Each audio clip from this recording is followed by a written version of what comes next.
čast i zadovoljstvo da vas pozdravim, da vam zahvalim što ste danas u našem regionalnom centru,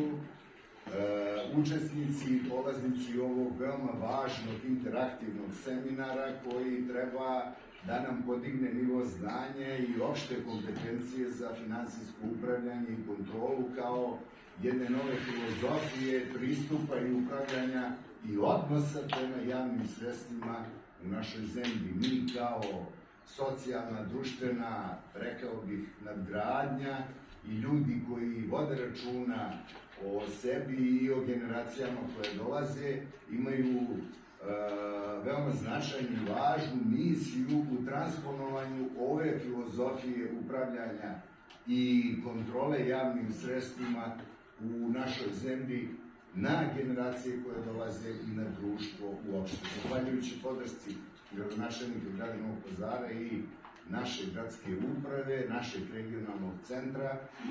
mi danas imamo predstavnike Akademije Filipović, renommirane obrazovne institucije koja je akreditovala ovaj stručni program,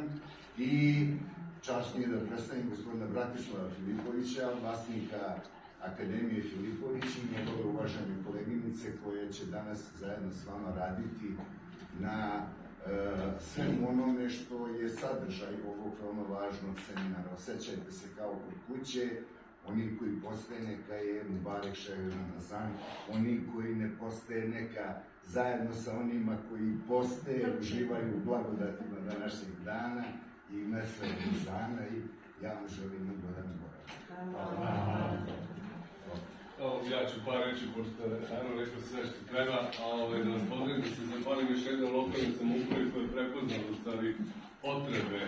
i ovu nepoznanicu koja je bila i vama sigurno nepoznanica kad ste počeli finansijsku upravljanje kontrole sistema, šta to znači. Oni su to prepoznali gradonačelnik Novog Pazara i lokalna samouprava s kojom se neki zahvaljujući eto njima, normalno i direktorima koji su inicirali to i Karudinu koji je podržao kao regionalni centar. Tako da nadam se da sve ovo vreme koje smo proveli, koje ste proveli sa Ivanom, zahvaljujući njoj, koja je